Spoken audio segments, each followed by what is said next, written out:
একদম ভর দুপুর মধ্যপ্রদেশের ভোপাল শহরের আউটস্কার্টের ছোট্ট একটা গ্রাম, এবং সেই গ্রামে এক মা খুব জোরে জোরে চিৎকার করছে, আরে আমার সন্তানকে ভূতে নিয়ে গেল।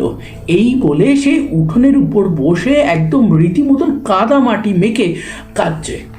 রাস্তা থেকে যাচ্ছিল ওই গ্রামের গ্রাম পঞ্চায়েত প্রধান। সে এই অবস্থা দেখে তাকে জিজ্ঞাসা করে, কিন্তু তাকে জিজ্ঞাসা করেও কোনো লাভ হয়নি।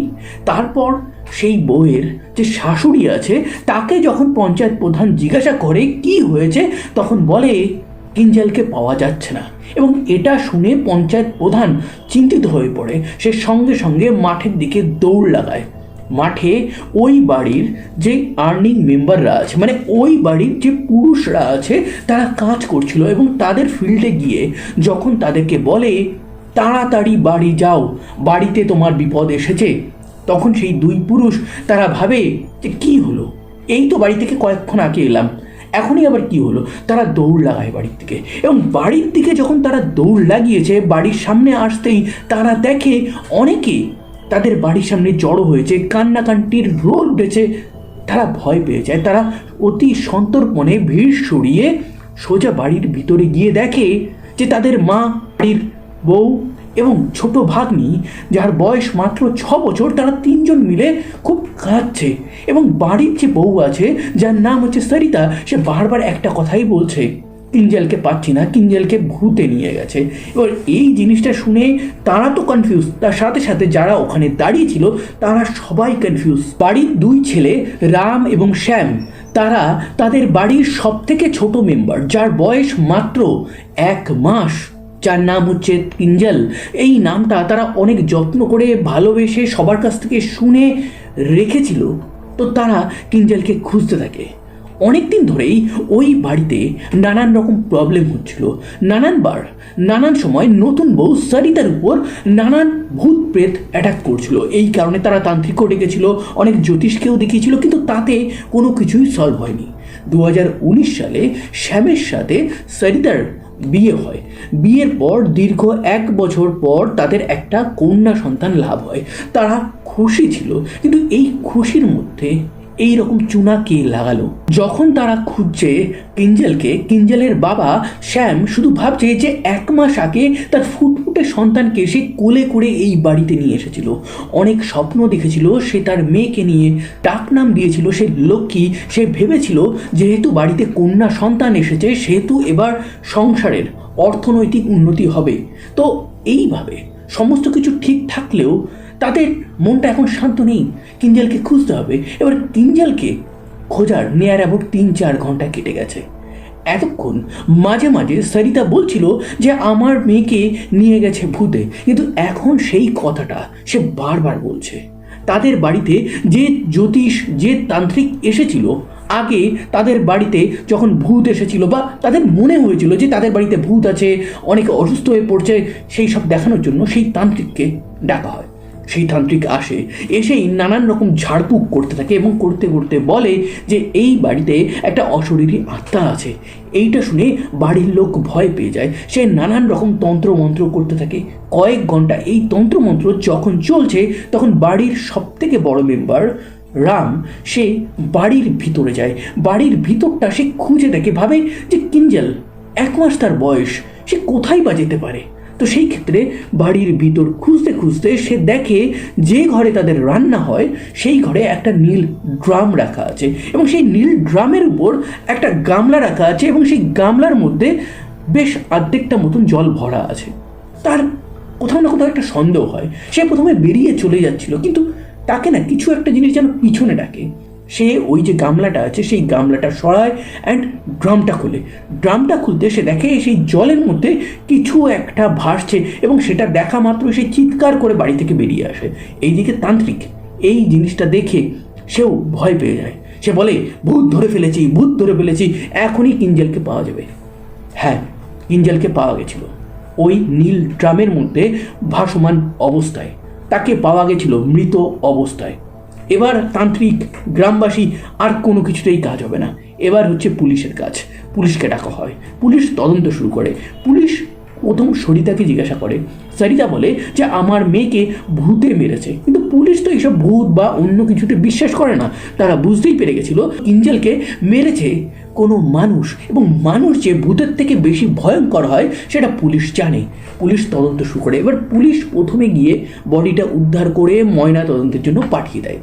তারা দেখে যে কিঞ্জল, যার বয়স 1 মাস মাত্র, সে কোনোভাবেই ওই ড্রামের মধ্যে অ্যাক্সিডেন্টালি পড়ে যেতে পারে না, যেহেতু ড্রামটা যথেষ্ট বড় আছে। আচ্ছা, সে যদি ওই ড্রামের মধ্যে পড়ে গিয়েও থাকে, হয়তো অ্যাক্সিডেন্টালি, ধরুন কোনো একটা ম্যাজিক হয়েছে, সে ওটা চড়ে উঠে ওখানে পড়ে গেল, তাহলে ওই ড্রামের ঢাকনাকে দিল, তার উপর একটা জলের গামলাকে রাখলো। এটাও কি কারোর ভুল হতে পারে? এখানে নিশ্চয়ই কিঞ্জল যখন পড়ে গেছিল সে একটু হলেও কেঁদেছিল, তাহলে কেউ কি শুনলো না? এবার বাড়ির প্রত্যেকটা মেম্বারকে ডাকা হয়, ডেকে এক এক করে জিজ্ঞাসা করা হয়। রাম আর শ্যাম বলে, আমরা খেতি করি, আমরা মাঠে চলে গেছিলাম, খাবার নিয়ে দুপুরবেলা সরিতা যাবে, এইটুকুই কথা ছিল। কিন্তু তার আগেই পঞ্চায়েত প্রধান আমাদের ডাকে, বাড়িতে কি একটা হয়েছে সেটা নিয়ে। আমরা যাই এবং যাওয়ার পর এই অবস্থা দেখি কিঞ্জল কোথাও নেই, আমার ওয়াইফ কাঁদতে থাকে। তখন ওই বাড়িতে এই 2 ভাইয়ের যে মা আছে, যার নাম হচ্ছে সগুনা, সেই সগুনাকে জিজ্ঞাসা করা হয়। সে বলে যে আমি কিঞ্জলকে লাস্ট দেখেছিলাম আমার বৌমা সরিতার সাথে। আমি আমার ঘরের সমস্ত নোংরা নিয়ে কাঁচরার যে গাড়ি আসে তাতে ফেলতে গেছিলাম। ওই বাড়িতে ছিল শ্যামের 6 বছরের ভাগ্নি। তাকে যখন পুলিশ জিজ্ঞাসা করে তখন সে বলে যে আমি উঠানের উপর খেলনা নিয়ে খেলছিলাম এবং খেলতে খেলতে এতটাই মত্ত ছিলাম যে বোন সে কোথায় আমি সেটা নজর করিনি। পুলিশ তাকে জিজ্ঞাসা করে, তুমি লাস্ট টাইম তোমার বোনের সাথে কখন কথা বলেছো, কখন খেলেছো? তখন সে বলে, আমি দুপুরেই খেলেছি। এইবার হচ্ছে সরিতাকে জিজ্ঞাসা করার পালা। সরিতার রীতিমতন কেঁদে কেঁদে একদম পাগল হয়ে গেছে। তাকে যখন পুলিশ জিজ্ঞাসা করে সে বলে যে আমি আমার সন্তানকে স্নান করিয়ে রোদে রাখবো বলে আমার ভাগ্নির পাশেই রেখে আসি, এবং তারপর আমি নিজে স্নান করতে চলে যাই, এবং স্নান করে যখন রিটার্ন করি তখন দেখি আমার মেয়ে কিঞ্জল নেই। আমি খোঁজাখুঁজি শুরু করি। আমি আমার ভাগ্নিকে বলি, সে বলে দেখেনি। আমি আমার শাশুড়িকে বলি, সে বলে দেখেনি। এই ক্ষেত্রে পুলিশ কনফিউজ। পুলিশের কোথাও না কোথাও সন্দেহ সরিতার উপর যাচ্ছে, কিন্তু 1 মাসের সন্তান, তাকে সরিতা কি করবে? এদিকে ওই বাড়ির 2 পুরুষ তারা বাইরে কাজ করতে গেছে, তাহলে কেউ এসে, মানে হতে পারে কোনো প্রতিবেশী রাগের বশে এই কিঞ্জলকে মেরে দিয়েছে। সেই জিনিসটা যখন পুলিশ ভাবছে, সেই দিকটা যখন তদন্ত করছে, তখন দেখছে যে এদের ফ্যামিলির অবস্থা এমন কিছু না যে টাকার লোভে বা অন্য কিছুর লোভে কেউ এদেরকে মারবে। এদের কারোর সাথে তেমন কোনো শত্রুতা নেই, সেটাও পুলিশ কনফার্ম হয়। তাহলে কোনো কেউ কি জাস্ট এমনি মেরে দিয়ে চলে গেছে? রাস্তায় কি সিরিয়াল কিলার ঘুরে বেড়াচ্ছে? যেহেতু গ্রামের মধ্যে এই ঘটনা ঘটেছে, সেখানে কোনো সিসিটিভি ক্যামেরা নেই। তো CCTV camera, call detail record, যে টেকনোলজির হেল্প নিয়ে police most of the time আজকের দিনে কেস সলভ করে, তার কোনো হেল্প পুলিশ পাচ্ছে না। পুলিশ জাস্ট জেরা করতে পারে, এবং এই জেরা করতে করতে তাদের কোথাও না কোথাও সন্দেহ হয় ওই সরিতার উপরই। কেন আবার সন্দেহ হলো? কেন একটা মায়ের উপর আবার সন্দেহ হলো? যখন ফ্যামিলির প্রত্যেকটা মেম্বারকে আবার জিজ্ঞাসাবাদ করা হয়, তখন ফ্যামিলির প্রত্যেকটা মেম্বার আলাদা আলাদাভাবে একটা কথাই বলতে থাকে, সেটা হচ্ছে যে সরিতা এই মেয়ে জন্ম হওয়ার পর থেকেই একদম আনহ্যাপি ছিল। সে সবসময় তার বাচ্চার সাথে খুব একটা ভালো বিহেভ করতো না, ব্রেস্ট ফিডিং করতো না, তাকে স্নান করাতো না, তাকে তেল মাখাতো না, কোলে নিত না, বাচ্চা কাঁদলেও তার কাছে যেত না। এবং এত সমস্ত কমপ্লেন পাওয়ার পর পুলিশের সন্দেহ চলে যায় সরিতার উপর আবার। এবার পুলিশ ভাবছে যে ওই বাড়িতে সেই সময় 3 জন ছিল, আউটসাইড থেকে যদি কেউ না আসে তাহলে শাশুড়ি মারতে পারে। আচ্ছা, শাশুড়ি কেন মারতে পারে? তার হয়তো একটা নাতির ইচ্ছা ছিল, কিন্তু হয়েছে তো নাতনি। এইরকম কেস তো ভারতে অনেক দেখা গেছে। তো শাশুড়ির উপর একটা সন্দেহ আছে, কিন্তু শাশুড়ি সেই সময় নোংরা ফেলতে বাইরে গেছিল, তার প্রমাণ, তার অ্যালিবাই অনেক প্রতিবেশী আছে, প্রতিবেশী সগুনা দেবীকে দেখেছিল। তো এবার যে সন্দেহটা গিয়ে পড়ে সেটা হচ্ছে ভাগ্নির উপর। তার বয়স মাত্র 6 বছর, কিন্তু আজকাল ক্রাইম বয়স মানে না। 6 বছরের অনেকেই অনেক ক্রাইম করেছে, এরকম ঘটনা আপনারা একাধিকবার শুনেছেন। তো এই ক্ষেত্রে বাড়িতে নতুন এক বোন এসেছে, সবাই তাকে ভালোবাসছে, এই কারণে রাগ করে কি সেই 6 বছরের ভাগ্নি এরকম কিছু করতে পারে। তখন পুলিশ একটা ওই ছোট্ট 1 মাসের বেবির যে ওয়েট হয় সেই রকম ওয়েট 6 বছরের ভাগ্নিকে দেয়, দিয়ে বলে যে তুমি ওটা ওই ড্রামের মধ্যে ফেলো। দেন ড্রামের যে হাইট আছে এবং ড্রামের উপর যে গামলা ছিল যাতে অর্ধেক জল ভরা ছিল সেটা নিয়ে ড্রামের উপর রাখো। ভাগ্নি সেই জিনিসটা করতে গিয়ে ড্রামের মধ্যে সেই ওয়েটের জিনিসটা তো ফেলতে পারে, কিন্তু গামলাটা অর্ধেক ভরা সেটা সে তুলতে গিয়ে নিজেই পড়ে যায়। তো এই ক্ষেত্রে কোথাও না কোথাও পুলিশের মনে হয় যে না, এ কোনোভাবেই করতে পারে না। আমাদের সন্দেহ এই দুজনের উপর থেকে সরিয়ে সোজা রাম আর শ্যামের উপর দেওয়া হোক। বাড়িতে অলরেডি একটা মেয়ে আছে, আর একটা মেয়ের জন্ম হয়েছে, তো এই কারণে রাম আর শ্যাম এই রকম কর্মকাণ্ড ঘটিয়ে তারা মাঠে চলে গেছে। দেন বাড়ির সবাই হয়তো নাটক করছে। তো সেই ব্যাপারে যখন তদন্ত করা হয় তখন দেখা যায় যে মাঠে তাদের সাথে আরও অনেকে কাজ করছিল, যে যার মাঠে। তো সেই ক্ষেত্রে তারা কিন্তু ছিল না। এবার ময়না তদন্তের রিপোর্ট আসে, এক্স্যাক্টলি কোন টাইমে কিঞ্জলকে মারা হয়েছিল তার একটা টাইমিং চলে আসে, এবং সেই টাইমে রাম আর শ্যাম 2 ভাই তারা মাঠেই ছিল। এবং সব শেষে একজনের উপর সন্দেহটা গিয়েই স্টে করে যায়, সেটা হচ্ছে কিঞ্জলের মা সরিতা। এবার সরিতাকে জিজ্ঞাসাবাদ করা হয়, পুলিশ তার স্পেশাল টেকনিকে জিজ্ঞাসাবাদ করে, তাকে এক এক করে প্রমাণ দেখানো হয় যে তুমি কেন করেছো। বলা হয় যে তোমার হাজব্যান্ড তোমার উপর দোষ দিয়েছে, তোমার শাশুড়ি তোমার উপর দোষ দিয়েছে, তোমার আত্মীয় বাড়ি মানে বাপের বাড়ি শ্বশুর বাড়ি সবাই তোমার উপর দোষ দিয়েছে, তুমি তোমার সন্তানের দেখভাল করতে না, আর আমরা জানতে পেরেছি যে তুমি মেয়ে চাইতে না, তুমি একটা ছেলে চাইতে, তো তুমি খুনটা করেছো। তখন সরিতা কাঁদতে থাকে। এবার সরিতার কান্না দেখে পুলিশও ভাবে যে হয়তো সরিতা করেনি, সরিতাকে আমরা এইভাবে ইন্ট্রোগেট করছি, এই কারণে সদ্য সন্তান হারা মা এইভাবে কাঁদছে, তাদেরও না গিল্টি ফিল হতে থাকে। সরিতা হঠাৎই বলে যে আমি মারিনি, এটা আমার ফ্যামিলির মেম্বাররা মেরেছে, মেরে আমার উপর দোষ চেপিয়ে দিচ্ছে, তারা অ্যাকচুয়ালি ছেলে চাইতো। পুলিশ এই কথাটা শোনার পর তাদের আবার মনে হয় যে হ্যাঁ, হতেই তো পারে, একটা সদ্য সন্তানের মা সে কীভাবে তার সন্তানকে এইভাবে শেষ করতে পারে, এটা হতে পারে না। তো ফ্যামিলিকে আবার ইনভেস্টিগেট করা হয়, এবং সেই ইনভেস্টিগেশনের পর পুলিশ বুঝতে পারে যে না, সরিতা গল্প বানাচ্ছে।